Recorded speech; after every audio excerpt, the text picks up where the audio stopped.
Hey guys, आज हम बात करेंगे एक ऐसे मिशन के बारे में जो हमें अपने सोलर सिस्टम के सबसे मिस्टीरियस प्लैनेट मार्स के बारे में इनसाइट्स दे रहा है। मैं बात कर रहा हूं मार्स रोवर्स की। ये रोबोटिक एक्सप्लोरर्स जो मार्स के सरफेस पर जाके हमें वहां की दुनिया का पता लगा रहे हैं। क्या मार्स पर कभी लाइफ थी और क्या वहां फ्यूचर में लाइफ पॉसिबल हो सकती है? Let's dive into the incredible journey of Mars rovers और कैसे ये हमें रेड प्लैनेट की सीक्रेट्स बता रहे हैं। तो सबसे पहले ये समझते हैं मार्स रोवर्स होते क्या हैं। ये स्पेशली डिजाइन्ड रोबोटिक व्हीकल्स होते हैं जो मार्स पर लैंड करते हैं और वहां एक्सप्लोर करते हैं। ये इक्विप्ड होते हैं कैमरास, ड्रिल्स, सेंसर्स और साइंटिफिक इंस्ट्रूमेंट से, जिनके थ्रू ये वहां की मिट्टी, रॉक्स और एटमॉस्फेयर का स्टडी करते हैं। मार्स रोवर्स हमारे लिए आईज और ईयर्स की तरह काम करते हैं वहां जहां हम अभी तक फिजिकली नहीं पहुंच पाए।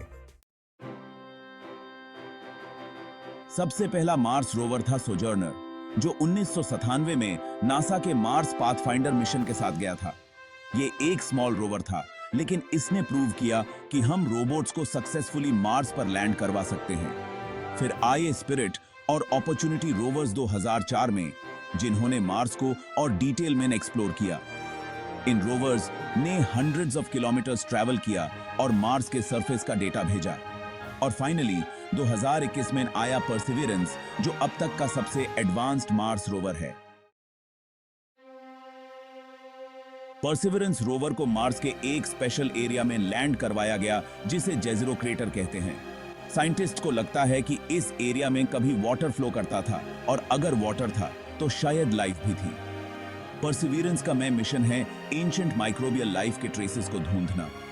ये एक ड्रिल की मदद से रॉक्स के सैंपल्स कलेक्ट कर रहा है, जो फ्यूचर मिशन के थ्रू अर्थ पर लाए जाएंगे। कैन यू इमेजिन, हम मार्स के रॉक्स को अर्थ पर स्टडी करेंगे। एक और इंटरेस्टिंग पार्ट परसिवियरेंस मिशन का है इंजेन्युइटी हेलीकॉप्टर। यह फर्स्ट टाइम है कि किसी हेलीकॉप्टर को हमने दूसरे प्लैनेट पर फ्लाई करवाया है। इंजेन्युइटी एक स्मॉल एक्सपेरिमेंटल हेलीकॉप्टर है जो मार्स के थिन एटमॉस्फेयर में फ्लाई कर रहा है। इसका काम है मार्स के लैंडस्केप का एरियल व्यू लेना और यह प्रूव करना कि हम फ्यूचर मार्स मिशंस में हेलीकॉप्टर्स यूज कर सकते हैं एक्सप्लोरेशन के लिए। आप सोच रहे होंगे कि ये रोवर्स मार्स के हार्श एनवायरनमेंट में कैसे सरवाइव करते हैं। मार्स पर ना ऑक्सीजन है, ना वाटर, और टेम्परेचर्स फ्रीजिंग होती हैं।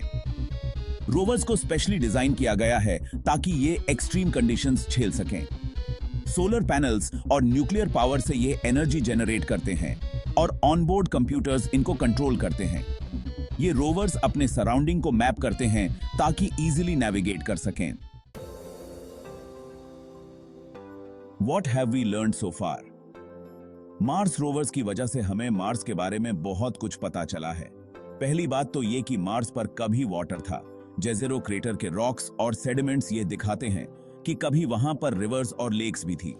ये डिस्कवरी बहुत बड़ी है, क्योंकि जहां वाटर होता है वहां लाइफ होने के चांसेस भी होते हैं। ये ही हमारे मार्स मिशंस का सबसे इंपॉर्टेंट क्वेश्चन है, क्या वहां कभी लाइफ थी? बात से का देखकर भी एक यहाँ गए थे। रोवर्स को काफी चैलेंजेस फेस करने पड़ते हैं। मार्स का डस्टी एनवायरनमेंट और सैंडस्टॉर्म्स बहुत प्रॉब्लम क्रिएट करते हैं। डस्ट से सोलर पैनल्स ब्लॉक हो जाते हैं और कम्युनिकेशन डिले भी होता है। मार्स पर एक रेडियो सिग्नल को अर्थ तक पहुंचने में 14 मिनट्स लगते हैं। इसलिए हर स्टेप केयरफुली प्लान किया जाता है और रोवर्स को ऑटोनोमस डिसीजन मेकिंग काफी सिखाई गई है। तो अब एक सिंपल क्वेश्चन, परसिवियरेंस रोवर किस प्लैनेट पर है? Hint, it's red. Comment section में अपने आंसर्स लिखो। लेट्स सी कितने लोग सही जवाब देते हैं। सो ये थी कहानी ऑफ मार्स रोवर्स और कैसे ये हमें रेड प्लैनेट के सीक्रेट्स बताते जा रहे हैं। From ancient water discoveries to the potential of future Mars missions, ये रोबोट्स हमें अपने सोलर सिस्टम के मिस्ट्रीज रिवील करने में हेल्प कर रहे हैं। आपको ये वीडियो कैसा लगा? अगर आपको और भी स्पेस रिलेटेड अमेजिंग फैक्ट्स जानने हैं तो चैनल को सब्सक्राइब करें और बेल आइकन को जरूर प्रेस करें ताकि आप हमारी नेक्स्ट स्पेस जर्नी मिस ना करें। देव की केंदी।